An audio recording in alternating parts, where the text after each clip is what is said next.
Imagine this. You wake up one morning, the sunlight streaming through your window, the world outside buzzing with its usual rhythm. But something feels off. It's not the kind of unease you can easily shake off with a cup of coffee or a deep breath. It's deeper, more primal. You sit up, your mind racing, and suddenly, a question pierces through the fog of your thoughts like a blade. What if everything you've been chasing, success, love, meaning, isn't what you think it is? What if the life you've been living is a shadow of what it could be? You try to push the thought away, but it lingers, gnawing at the edges of your consciousness. You glance around your room, at the familiar objects that have always felt like anchors to your identity. The books on the shelf, the photos on the wall, the clothes in the closet. But now, they seem almost alien, as if they belong to someone else. You feel a strange disconnect, as though you've been sleepwalking through your own existence, following a script you didn't write. You get up, walk to the mirror, and stare at your reflection. The face looking back at you is familiar, yet somehow distant. You lean closer, searching for something, anything, that feels real. But the harder you look, the more elusive it becomes. You start to wonder, who am I really? And why does it feel like I've been living someone else's life? This isn't just a fleeting moment of existential dread. It's a crack in the foundation of everything you thought you knew. It's the unsettling realization that the life you've been living, the goals you've been chasing, the dreams you've been nurturing, might be built on a lie. Not a malicious lie, but a subtle, insidious one that's been woven into the fabric of your reality since the day you were born. You think about the milestones you've been told to strive for, the career, the house, the family, the accolades. You've worked so hard to achieve them, believing they would bring you happiness, fulfillment, a sense of purpose. But now, standing here in the quiet of your room, you can't help but wonder, what if these things are just distractions? What if they're keeping you from something far more important, something you can't even name? The thought is terrifying, but also exhilarating. It's as if you've stumbled upon a hidden door in the house of your life, one you never noticed before. You don't know what's on the other side, but you can feel the pull of it, the promise of something more. And yet, there's a part of you that wants to turn away, to go back to the comfort of the familiar, even if it's a lie, but you can't. Not now. The question has been asked, and it won't let you go. It's like a splinter in your mind, demanding to be addressed. You realize that you've been living in a kind of trance, following a path that was laid out for you by forces you didn't even recognize: society, culture, family, even your own subconscious. And now, for the first time, you're starting to see the strings. You sit down, your mind racing. What is life, really? You ask yourself. Is it just a series of achievements, a checklist of milestones to be ticked off before you die? Or is it something deeper, something more profound? And if it is, why does it feel like you've been missing it all along? You think about the people you admire, the ones who seem to have it all figured out, the ones who radiate a kind of inner peace, a sense of purpose that feels unshakable. You've always assumed they were just lucky, that they had some secret you didn't. But now, you're starting to wonder, what if the secret isn't something they have, but something they've realized? What if they've seen through the illusion, and that's what sets them apart? The thought is both liberating and daunting. Liberating because it means the answers you're seeking are within your reach. Daunting because it means you'll have to confront the lies you've been telling yourself, the beliefs you've been clinging to, the life you've been living. It means you'll have to step into the unknown, to face the possibility that everything you thought you knew might be wrong, but you can't go back. Not now. The question has been asked, and it's echoing in your mind like a drumbeat, growing louder with each passing moment. What if life isn't what you thought it was? What if the man who figured life out isn't the one who has the most, but the one who sees the most? And with that, you take a deep breath and step through the door. The door you've stepped through doesn't lead to a new world. It leads to a new way of seeing the one you've always inhabited. The walls of your reality, once solid and unquestionable, now feel porous, as if they could dissolve at any moment. You begin to notice patterns, subtle but pervasive, that you've been blind to your entire life. Patterns in how you think, how you feel, how you act. Patterns that have been quietly shaping your existence, steering you toward a life that feels increasingly hollow. You realize that the problem isn't just external. It's not just about the societal pressures or cultural expectations that have been imposed on you. It's deeper than that. It's about the way your mind has been conditioned to interpret the world, to assign meaning to your experiences, to define what matters and what doesn't. It's about the stories you've been telling yourself, the narratives that have been running in the background of your consciousness like a silent film, dictating your choices without your awareness. Carl Jung once wrote, "Until you make the unconscious conscious, it will direct your life, and you will call it fate." This is the crux of the hidden problem. The unconscious forces that have been shaping your life, masquerading as fate. These forces are not malevolent. They are simply the product of a mind that has been molded by a world it didn't create. A world that values productivity over presence, achievement over authenticity, certainty over curiosity. You start to see how these forces have influenced you. The need to succeed, to be admired, to be loved. These are not inherently bad desires.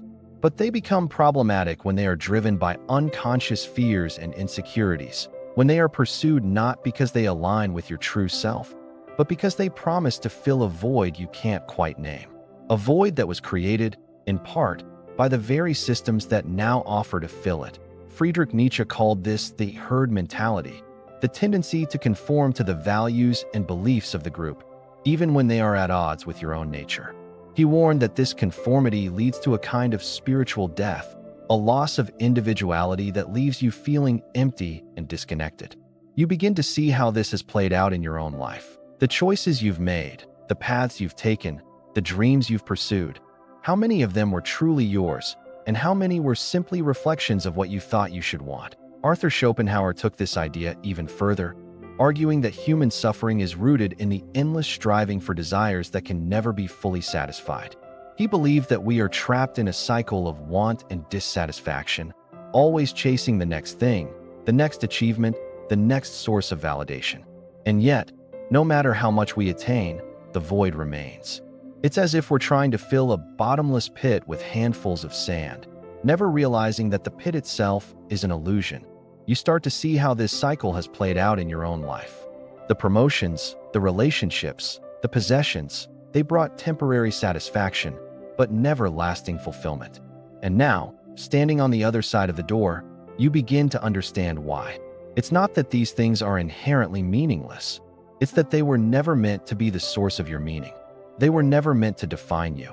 But if not these things, then what? What is the source of true meaning, of lasting fulfillment? This is the question that begins to haunt you, the question that drives you deeper into the labyrinth of your own mind. You start to see that the problem isn't just about what you've been chasing. It's about why you've been chasing it. It's about the beliefs and assumptions that have been driving your actions, the unconscious scripts that have been running your life. Jean-Paul Sartre famously declared that existence precedes essence, meaning that we are not born with a predetermined purpose or identity. We create our own through our choices and actions. But what happens when those choices are driven by unconscious fears and desires? What happens when our actions are guided by scripts we didn't write, by narratives we didn't choose? This, you realize, is the heart of the hidden problem. The disconnect between your true self and the self you've been conditioned to become. Viktor Frankl, a Holocaust survivor and psychiatrist, wrote extensively about the search for meaning in the face of suffering. He believed that meaning is not something we find, but something we create. But to create meaning, we must first confront the illusions that have been obscuring it. We must face the void, not as something to be feared, but as something to be understood. Only then can we begin to see the truth of our existence, the truth of who we are and what we are capable of. You start to see that the void you've been trying to fill is not a flaw in your nature. It's a call to awaken. It's a signal that something is missing, not in your life, but in your understanding of life. It's a reminder that you are more than the roles you play, the titles you hold, the possessions you accumulate. You are a being of infinite potential, capable of creating a life that is not just successful, but meaningful. A life that is not just lived, but felt. But to do this, you must first confront the hidden forces that have been shaping your reality. You must shine a light on the unconscious beliefs and assumptions that have been guiding your choices and ask yourself, are these truly mine? Do they serve me, or do they imprison me? This is the work of self-awareness, the work of breaking free from the trance of conditioned existence. And as you begin this work, you feel a shift. The walls of your reality, once so solid, begin to soften.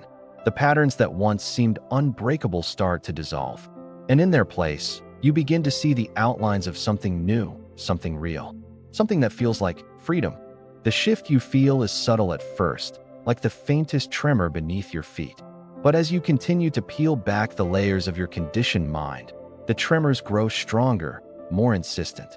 You begin to see how deeply the hidden forces have infiltrated not just your life, but the lives of everyone around you. The consequences are everywhere, once you know how to look for them. They are in the way people rush through their days, chasing deadlines and distractions. They are in the way relationships fracture under the weight of unmet expectations. They are in the way society glorifies busyness, as if being perpetually occupied is a badge of honor. You start to notice how these unseen consequences manifest in your own life. The anxiety that creeps in when you're not productive, the guilt that follows moments of rest, the constant comparison to others that leaves you feeling inadequate. These are not just personal failings. They are symptoms of a larger, systemic issue. A world that has conflated worth with output, identity with achievement, and happiness with accumulation. Cognitive biases, those mental shortcuts that shape your perception of reality, play a significant role in perpetuating this cycle. The availability heuristic, for example, leads you to overvalue information that is easily accessible, like the curated highlight reels of others' lives on social media, while ignoring the less visible but more meaningful aspects of existence. The confirmation bias keeps you trapped in echo chambers, reinforcing beliefs that may not serve you but feel comfortable because they align with what you already know. And the sunk cost fallacy convinces you to stay in unfulfilling jobs, relationships, or lifestyles simply because you've already invested so much in them. Neurologically, these biases are reinforced by the brain's reward system. Every time you achieve a goal, no matter how trivial, your brain releases dopamine, a neurotransmitter associated with pleasure and motivation. But this system is easily hijacked. The constant pursuit of external validation, likes, promotions, accolades, creates a feedback loop that keeps you chasing the next hit, even as the satisfaction it brings becomes increasingly fleeting. Over time, this cycle can lead to burnout, depression, and a pervasive sense of emptiness. Cultural conditioning amplifies these effects. From a young age, you've been taught to measure your worth by external standards, grades, salaries, social status. These metrics are so deeply ingrained that they feel natural, inevitable, but they are not. They are constructs designed to keep the wheels of society turning, often at the expense of individual well-being. Aldous Huxley, in his dystopian novel Brave New World, warned of a society that sacrifices depth for stability, where people are kept docile through pleasure and distraction.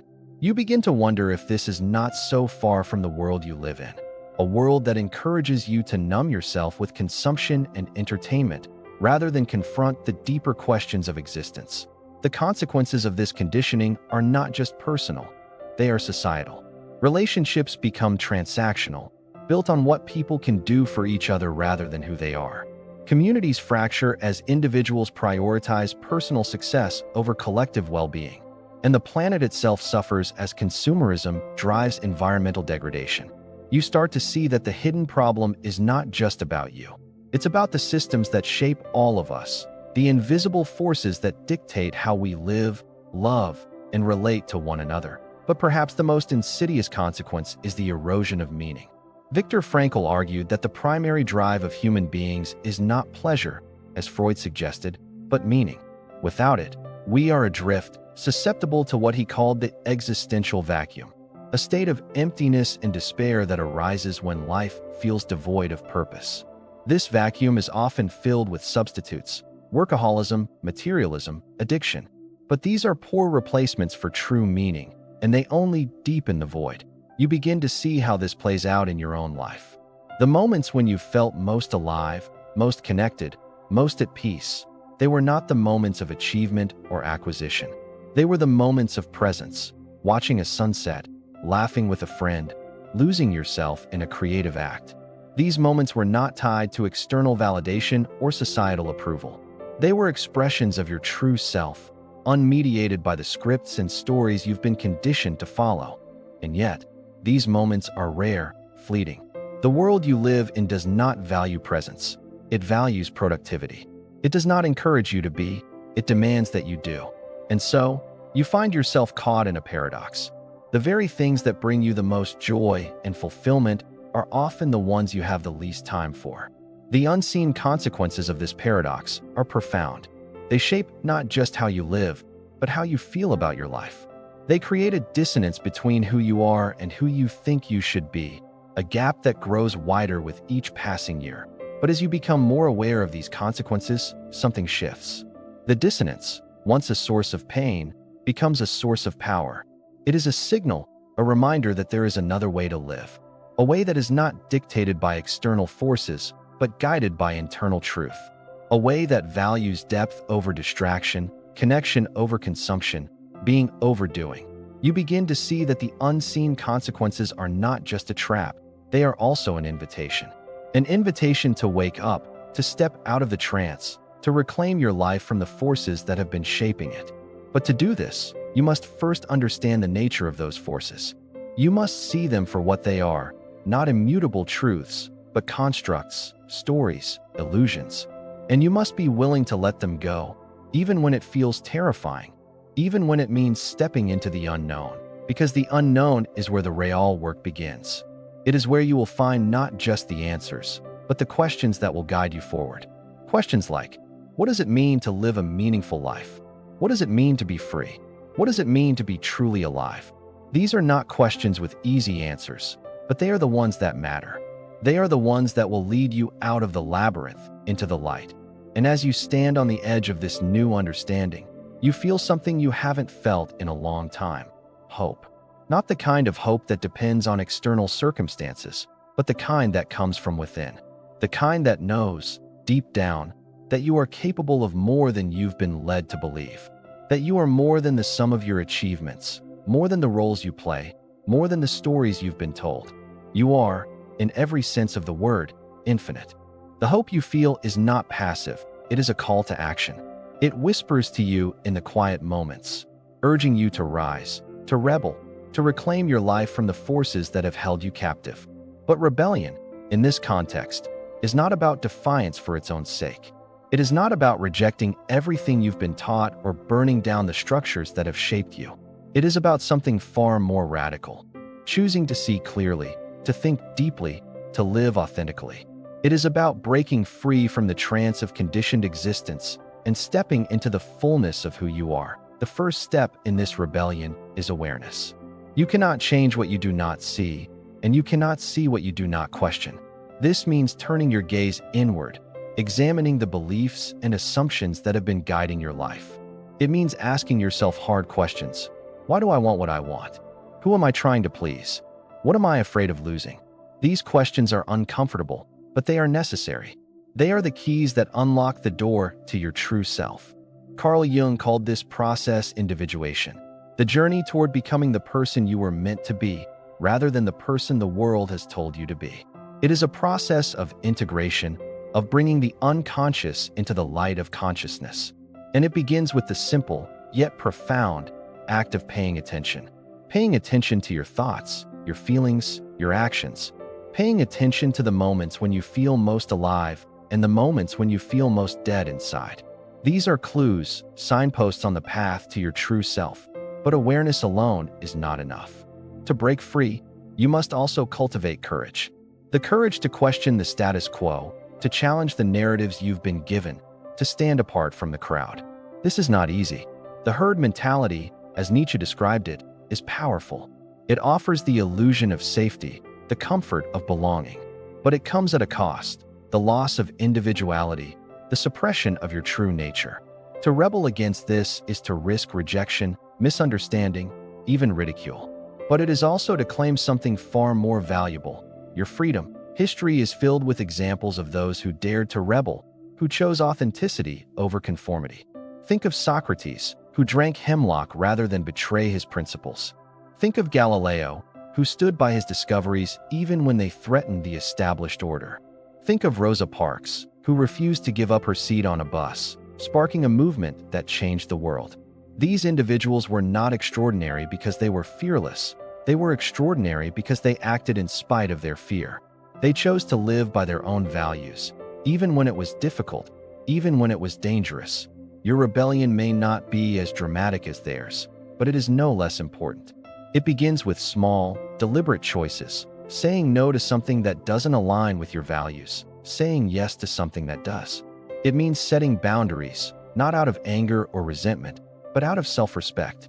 It means prioritizing presence over productivity, connection over consumption, being overdoing. These choices may seem insignificant, but they are the building blocks of a new way of living. Another crucial aspect of rebellion is redefining success. For most of your life, success has been defined for you: wealth, status, power. But what if success is something else entirely? What if it is the ability to live authentically, to love deeply, to contribute meaningfully? What if it is the courage to be yourself, even when the world tries to mold you into something else? This is not to say that external achievements are meaningless, but they are not the ultimate measure of a life well lived. The ultimate measure is how deeply you have connected with your true self, how fully you have expressed your unique gifts, how authentically you have lived. To redefine success in this way requires a shift in mindset. It means letting go of the need for external validation and cultivating an internal sense of worth. It means embracing uncertainty, not as something to be feared, but as something to be explored. It means seeing failure not as a reflection of your worth, but as an opportunity for growth. This mindset shift is not easy, but it is essential. It is the foundation upon which a meaningful life is built. As you begin to make these changes, you will encounter resistance, both from within and from without. The world does not reward rebellion. It rewards conformity. You may face criticism, doubt, even hostility. But you must remember, this resistance is a sign that you are on the right path. It means you are challenging the status quo, and the status quo does not give up its power easily. But neither should you. One of the most powerful tools in your rebellion is community. You do not have to do this alone. Seek out others who are also questioning, also awakening, also rebelling. These are your allies, your fellow travelers on the path to freedom. Together, you can support each other, challenge each other, inspire each other. Together, you can create a new narrative, one that values authenticity over conformity, connection over consumption, being overdoing. Finally, remember that rebellion is not a one-time event. It is an ongoing process. It is a daily choice to live authentically, to stay awake, to remain true to yourself. There will be moments when you falter, when you fall back into old patterns, when you feel the pull of the trance.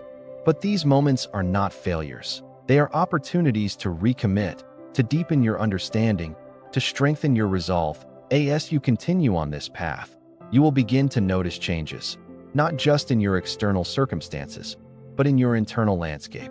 You will feel more alive, more connected, more at peace. You will begin to see the world with new eyes, to experience life with a new depth, and you will realize that the rebellion was never about rejecting the world. It was about reclaiming yourself. This is the essence of breaking free, not escaping from life, but diving into it. Not rejecting who you are, but becoming who you were meant to be. It is a journey, not a destination. And it is the most important journey you will ever take. The journey of rebellion, of awakening, of breaking free, leads you to a precipice. It is not a physical edge, but a metaphysical one. A moment of profound clarity where the illusions fall away, and you are left staring into the heart of existence itself. This is the moment of ultimate truth, the final and most powerful realization. It is not something you can be told. It is something you must experience. And yet, words can point the way, can hint at the ineffable, can prepare you for the revelation that awaits. The ultimate truth is this: you are not separate from life. You are life. This realization is not intellectual, it is experiential. It is not about understanding a concept, but about embodying a truth. It is the moment when the boundaries between self and other dissolve, when the illusion of separation falls away, and you see that you are not a drop in the ocean, but the ocean itself. This is not a metaphor. It is a direct experience of unity, of oneness, of wholeness. For most of your life, you have lived under the illusion of separation. You have seen yourself as a distinct entity, separate from the world around you, separate from other people, separate from the universe itself. This illusion is reinforced by your senses, which show you a world of distinct objects, and by your mind, which categorizes and labels those objects. But this is not the whole truth. It is a partial truth, a useful fiction that helps you navigate the world, but it is not the ultimate reality. The ultimate reality is that everything is interconnected, interdependent, interwoven. You are not an isolated self, but a node in a vast, intricate web of existence. Your thoughts, your actions, your very being are part of a larger whole, a cosmic dance of energy and matter, of form and formlessness. This is not a new idea. It is at the heart of many spiritual traditions, from Buddhism to Taoism to Advaita Vedanta. But it is not just a spiritual truth, it is a scientific one. Quantum physics, ecology, systems theory all point to the same conclusion. Everything is connected. When you realize this, truly realize it, everything changes. The boundaries that once seemed so solid, between self and other, between past and future, between life and death, begin to dissolve.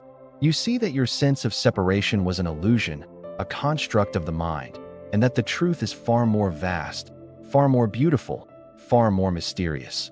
This realization brings with it a profound sense of peace. The anxieties, the fears, the insecurities that once plagued you, they lose their power. How can you be afraid of losing something when you realize that you are everything? How can you feel alone when you see that you are connected to all that is? This is not a denial of individuality. It is an expansion of it. You are still you, with your unique thoughts, feelings, and experiences. But you are also more than you. You are the universe experiencing itself through you. This realization also brings a deep sense of responsibility. If you are not separate from life, then your actions matter. What you do to others, you do to yourself. What you do to the world, you do to yourself. This is not a burden, but a liberation. It means that every moment is an opportunity to create, to love, to contribute. It means that your life is not just your own. It is part of the larger tapestry of existence. But perhaps the most profound aspect of this realization is the way it transforms your relationship with death. For most of your life, death has been the ultimate fear, the ultimate unknown. But when you see that you are not separate from life, that you are life itself, death loses its sting. It is not an end, but a transformation, a return to the source from which you came. This is not a belief. It is a knowing, a direct experience of the eternal nature of existence. This realization is not something you can force. It is something that happens when you are ready.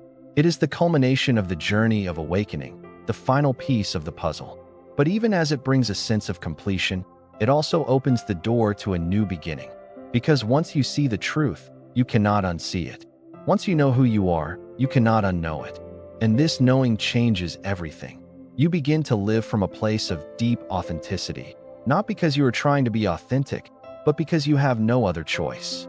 You begin to act from a place of love, not because you are trying to be loving, but because love is the natural expression of your true nature.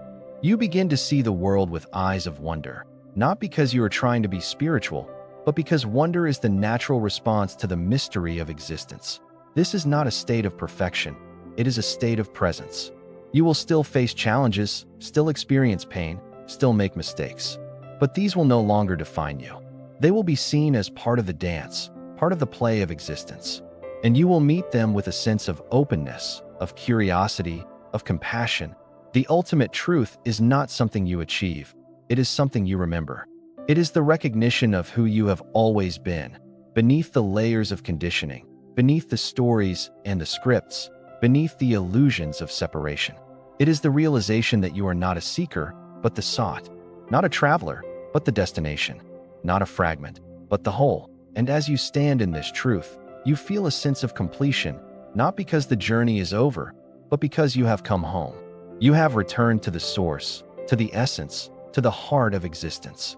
And you realize that this is where you have always been, even when you thought you were lost. This is the ultimate truth. You are life, expressing itself in all its beauty, its complexity, its mystery. And this realization is not just the end of the journey. It is the beginning of a new way of being. A way of being that is rooted in presence, expressed in love, and infused with wonder. A way of being that is, in every sense of the word, alive.